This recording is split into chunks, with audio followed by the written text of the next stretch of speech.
The holy book of Islam has a word for us today.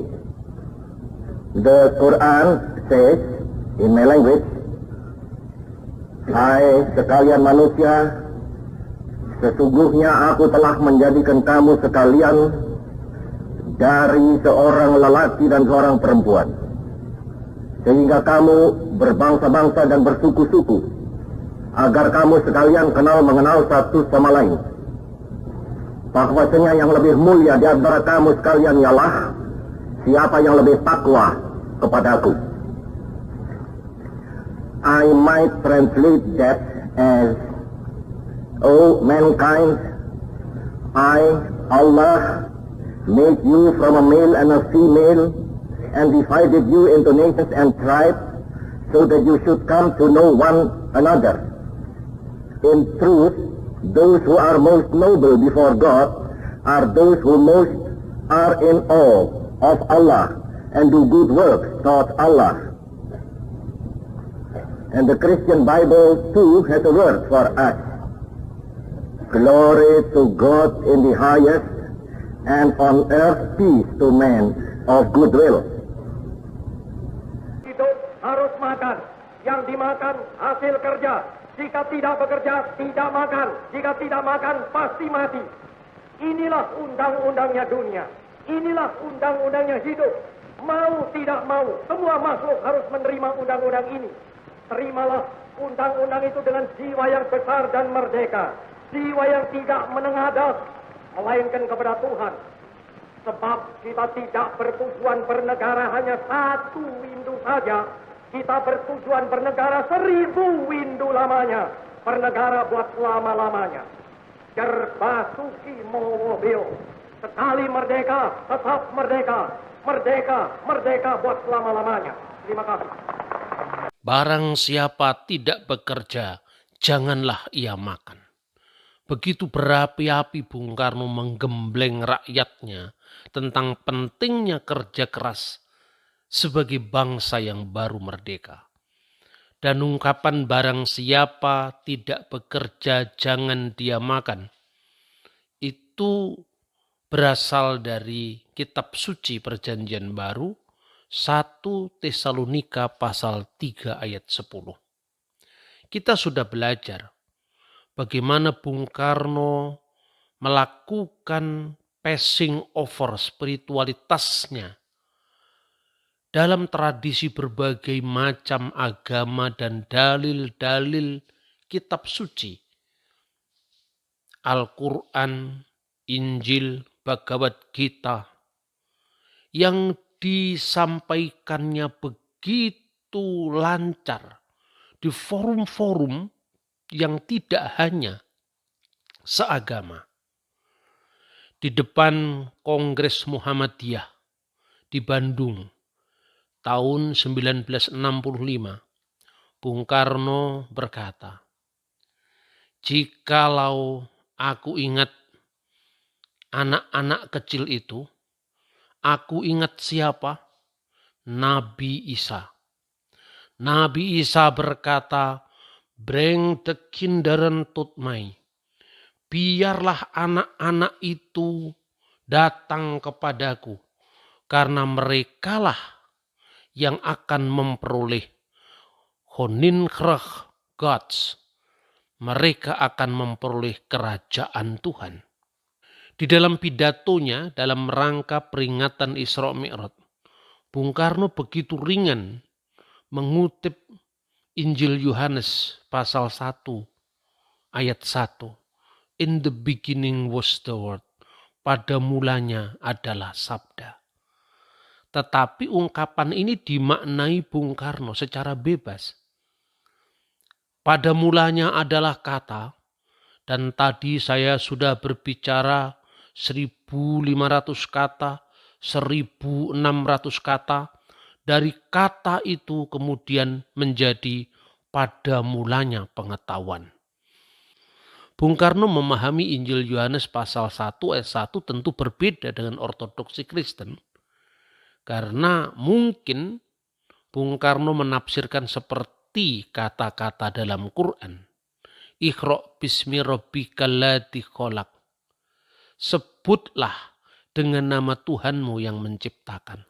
Jadi ungkapan in the beginning was the word dimaknai sebagai perkembangan ilmu pengetahuan dari kata-kata kemudian pengetahuan dan seterusnya. Begitu juga di dalam peringatan Isra Mi'raj juga Bung Karno mengutip Eli Eli lama sabaqtani. Dan dia berkata kepada hadirin yang hadir. Dia minta nasihat kepada Menteri Agama yang hadir saat itu. Apakah yang dikatakannya itu benar atau salah? Bung Karno tahu bahwa menurut beberapa penafsiran yang sangat lazim dalam Islam, Yesus tidak mati disalib. Tetapi itu tidak mengurangi minat Bung Karno terhadap makna yang mendalam dari seruan Eli Eli lama sabaqtani. Seruan yang diucapkan Yesus ketika dia disalibkan. Tentu pemahaman kebebasan pemahaman yang seperti ini ketika didengar oleh publik sekarang itu akan sangat kontroversial. Ada kelompok-kelompok yang sangat marah apabila orang menafsirkan teks kitab sucinya tidak sesuai dengan mainstream penafsiran kitab suci itu. Tapi tidak di zaman Bung Karno. Saya tidak ingin membentur-benturkan ini dengan persoalan dogma suatu agama. Yang ingin saya garis bawahi bahwa penghormatan, respek terhadap perbedaan itu sesuatu yang sehari-hari bisa dinikmati pada masa Bung Karno. Khususnya ketika beliau menggembleng rakyatnya tentang makna persatuan, tentang makna cinta pada tanah air, tentang patriotisme. Yang harus diakui bahwa sebenarnya kesalahpahaman antar agama secara khusus adalah Islam dan Kristen. Ini sesungguhnya merupakan warisan perjumpaan teologis dalam sejarah kedua agama selama ratusan tahun. Dan tentu itu tidak mudah untuk menguraikannya. Kesalahpahaman Islam terhadap Kristen atau sebaliknya Kristen terhadap Islam itu setua perjalanan dari sejarah agama itu sendiri.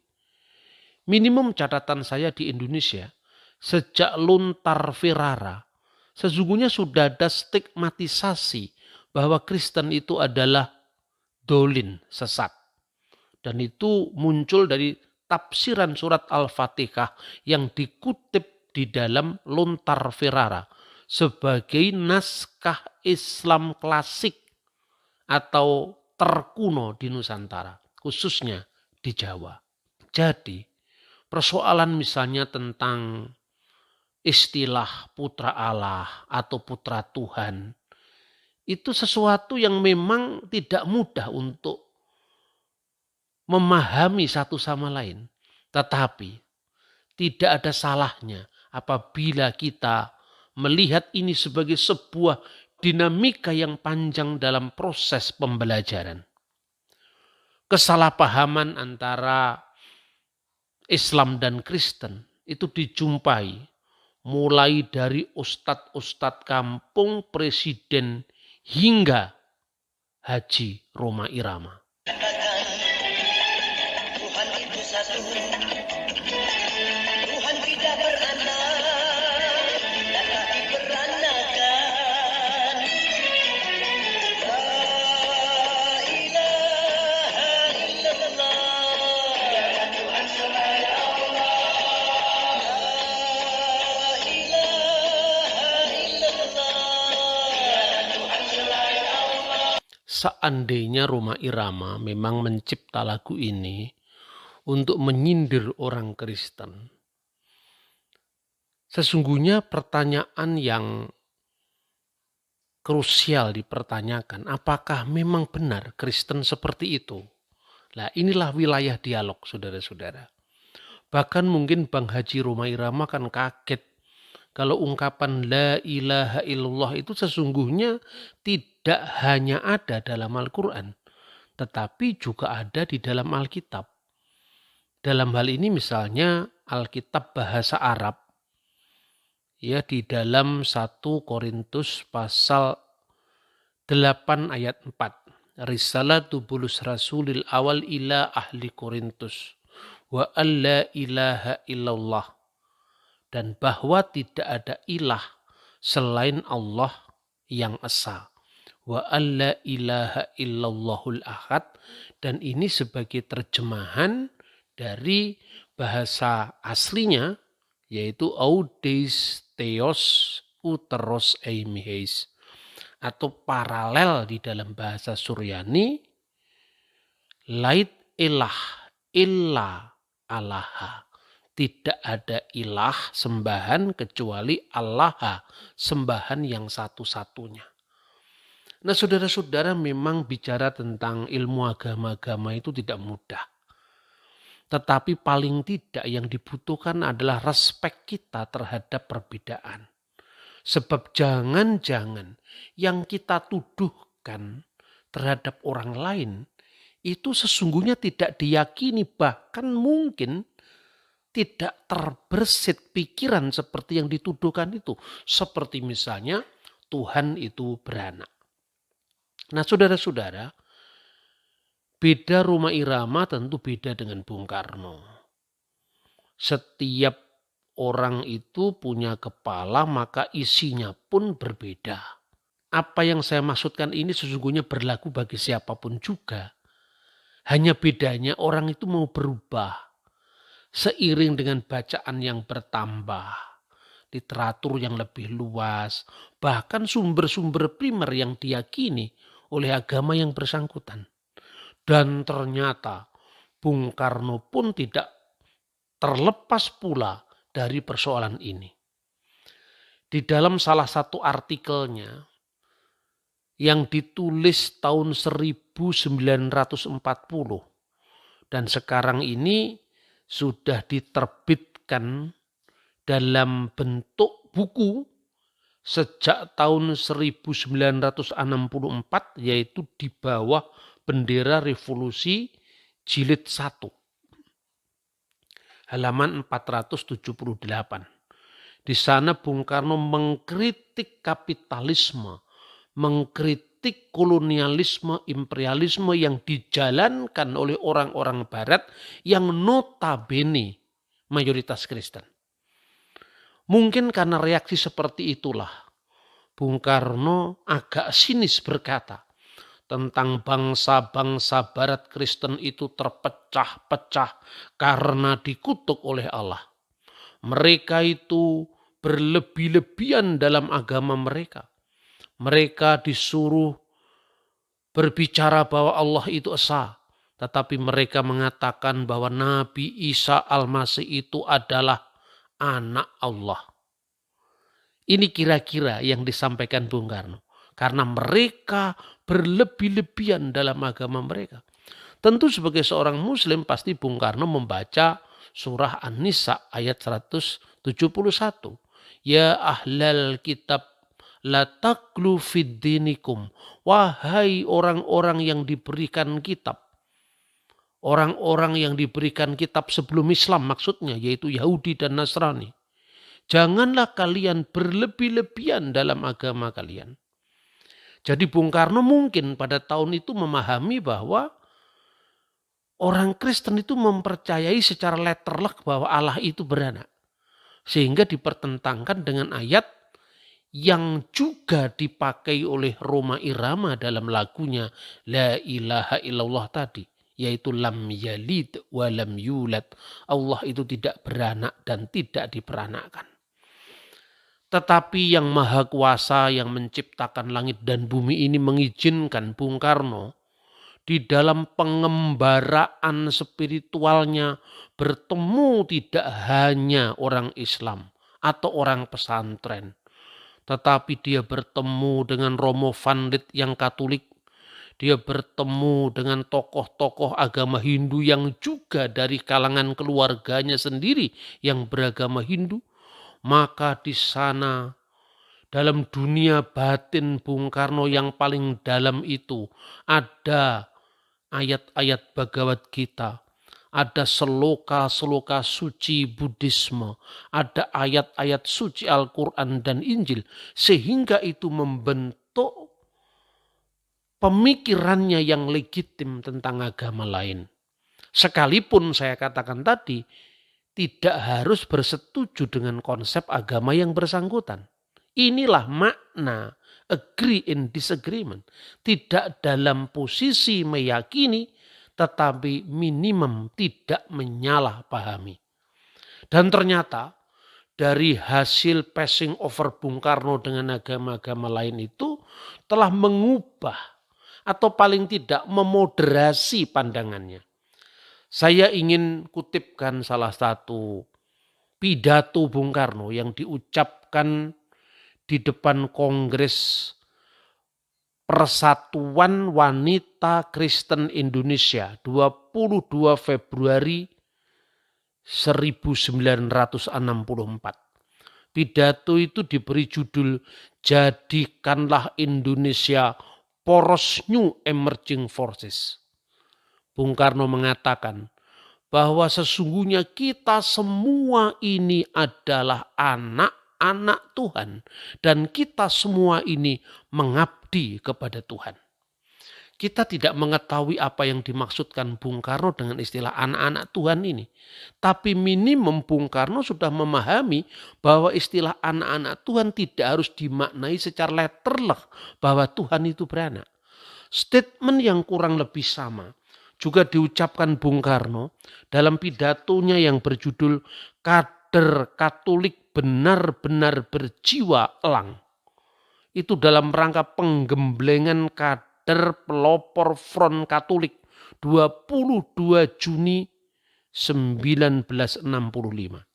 Di sana Bung Karno mengatakan demikian, manusia itu sudah sepantasnya ada yang duduk selalu di tempat yang paling tinggi. Yang lain-lain adalah sekadar seperti semut. Isa mengadakan perubahan pikiran yang radikal bahwa semua manusia itu sebenarnya anak-anak Tuhan seru sekalian alam. Oleh karena itu, benarlah apa yang dikatakan atau yang dimaksudkan oleh Camille Desmoulins, bahwa Isa adalah seorang revolusioner yang maha hebat. Bandingkan antara dua statement Bung Karno dari tahun 1940-an dengan tahun 1964 dan 65. Ini satu perkembangan yang menurut saya luar biasa. Dan barangkali dalam perkembangan pemikiran kita juga mengalami seperti itu. Dulu kita tidak mengerti. Tapi dari hasil perjumpaan kita dengan sahabat-sahabat kita yang berbeda, kita mendengarkan langsung dan menanyakan pula apa yang sesungguhnya dia yakini. Yang diyakini oleh saudara kita Buddhis, yang diyakini oleh saudara kita Hindu, yang diyakini oleh saudara kita kaum penghayat kepercayaan terhadap Tuhan yang Maha Esa, yang sudah ada sebelum datangnya agama-agama besar dunia ke Nusantara. Itulah passing over. Tetapi pada saatnya nanti akan coming back pada agama kita setelah kita mengalami pengayaan karena kita menyelam di samudra maha luas dari perbedaan-perbedaan aliran keagamaan itu. Menarik memang bicara tentang sosok Bung Karno. Dan ini adalah salah satu contoh passing over Bung Karno dalam spiritualitas semestanya yang sangat-sangat toleran terhadap pihak yang berbeda. Budaya Jawa itu memiliki catatan-catatan sejarah yang sangat lengkap tentang perbedaan teologis agama-agama itu yang dirayakan dirayakan dengan begitu toleran, diterima secara lapang dada, bahkan perbedaan yang dirayakan sebagai warisan perjalanan panjang sejarah Nusantara. Ambil sebuah contoh. Serat Centini yang ditulis awal abad 19, sekitar tahun 1814, pada zamannya Sinuwun Pakubuwono keempat. Dalam Serat Centini itu digambarkan tentang agama-agama dari Islam, Kristen, dan tentu banyak dari perspektif Islam yang ditawarkan. Syahadatnya Nabi Ibrahim, syahadatnya Nabi Musa, syahadatnya Nabi Isa, dan nanti diakhiri dengan syahadatnya Nabi Muhammad Shallallahu Alaihi Wasallam. Ketika bercerita tentang Isa atau zaman Yesus, ada sumber-sumber yang diambil dari sumber Kristen langsung. Misalnya tentang puasa Paskah, Pentakosta, kematian atau kewafatan Al-Masih dan bangkitnya pada hari ketiga itu diterima dari sumber-sumber Kristen. Tetapi ungkapannya bahwa Injil diwahyukan melalui malaikat Jibril itu diambilnya dari sumber Islam. Ini Serat Centini, sebuah ensiklopedia Jawa yang sangat terkenal. Dan ketika berbicara tentang pengakuan iman, kredo atau syahadat, dia bayangkan bahwa syahadatnya Nabi Isa itu ya polanya sama dengan syahadatnya di zaman Nabi Muhammad. Kalau di zaman Nabi Muhammad berbunyi asyhadu alla ilaha illallah wa asyhadu anna Muhammad Rasulullah, maka di zaman Isa mestinya juga asyhadu alla ilaha illallah wa asyhadu anna Isa Rahullah. Dan ungkapan Isa Rahullah ini menariknya diterjemahkan dalam bahasa Jawa putra Allah. Terjemahan dalam bahasa Jawa Serat Centini itu begini. Lan ingsun anyekseni ora ana pangeran kang sinembah kajaba saka Allah. Lan Nabi Isa iku atmajeng yang agung. Kata atmojo itu artinya putra dalam bahasa Jawa. Memang kata itu merupakan serapan dari bahasa Sanskerta. Dari kata atma yang artinya roh dan ja yang artinya lahir. Yang dilahirkan dari roh. Tetapi di sini kalau diterjemahkan dalam bahasa Jawa mestinya rohullah itu adalah atmaning yang agung. Rohnya yang agung. Tetapi di sini diterjemahkan dengan atmajeng yang agung. Atmaja dari sang yang agung. Dari Tuhan yang Maha Kuasa. Itu Serat Centini. Tetapi ada satu buku yang menarik lagi juga muncul dari kalangan ahli kebatinan. Broto Kesowo ini adalah seorang guru kebatinan yang sangat dekat dengan ajaran Islam. Dalam bukunya yang berjudul Kunci Swargo atau Miftahul Jannah, itu beliau menjelaskan ya bahwa sesungguhnya kita tidak hanya membaca Quran katanya. Tetapi saya pun juga tidak keberatan kalau kita juga menimba spiritualitas dari agama lain, misalnya Injil, misalnya Taurat. Dan beliau, Broto Kesowo ini, menjelaskan tentang istilah manusia yang diciptakan tinulat saka Gusti Allah. Yang diciptakan menurut citranya Tuhan, gambarnya Tuhan dipahami secara kiasan. Bahkan di dalam buku ini, beliau juga mencatat sabda Yesus. Tidak seorang pun yang sampai kepada Bapa kalau tidak melalui aku. Barang siapa melihat aku, dia telah melihat Bapa, dipahami seperti pepindane wewayangan, seperti bayangan karena manusia diciptakan tinulat saka citrane Gusti Allah. Yang diciptakan menurut citra atau gambaran dari Tuhan. Tetapi beliau mengatakan di buku ini, tapi kenapa juga Al-Quran akhirnya mengkritik dengan ayat yang berbunyi lam yalid walam yulad, bahwa Allah itu tidak beranak dan tidak diperanakkan.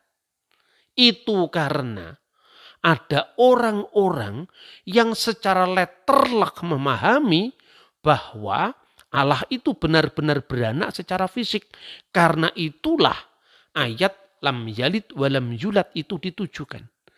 Ini sebuah capaian yang luar biasa dalam pemahaman terhadap agama lain.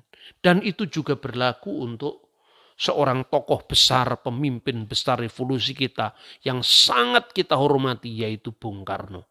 Pada masa mudanya ketika beliau begitu konfrontatif dengan Belanda, dengan perjuangannya yang non-kooperatif, maka pengalaman-pengalaman perjumpaan dengan Belanda itulah yang sangat membekas di dalam jiwanya.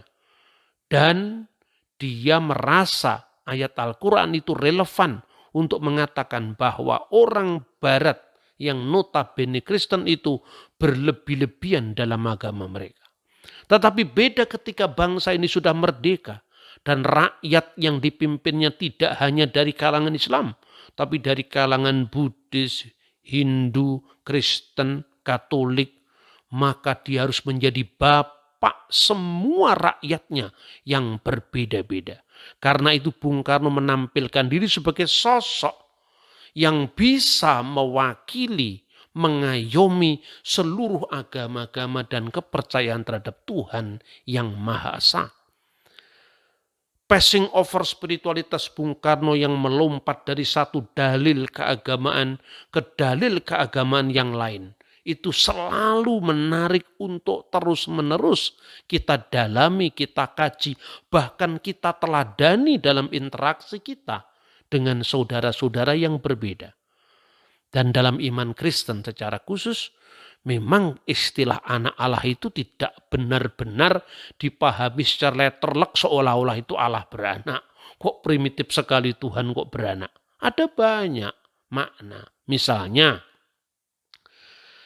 kalau kita membaca di dalam Injil Matius pasal 5 ayat 9. Dan ayat ini yang sering dibaca pada saat umat Kristen Palestina merayakan Natal setiap tahun. Bahkan saya pernah mendengar sendiri pidato dari Presiden Yasser Arafat almarhum yang suka dengan mengucapkan ayat ini. Ayat itu bunyinya selalu dibaca dalam bahasa Arab.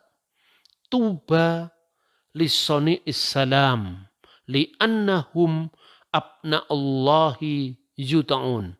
Berbahagialah orang yang membawa damai karena mereka akan disebut anak-anak Allah.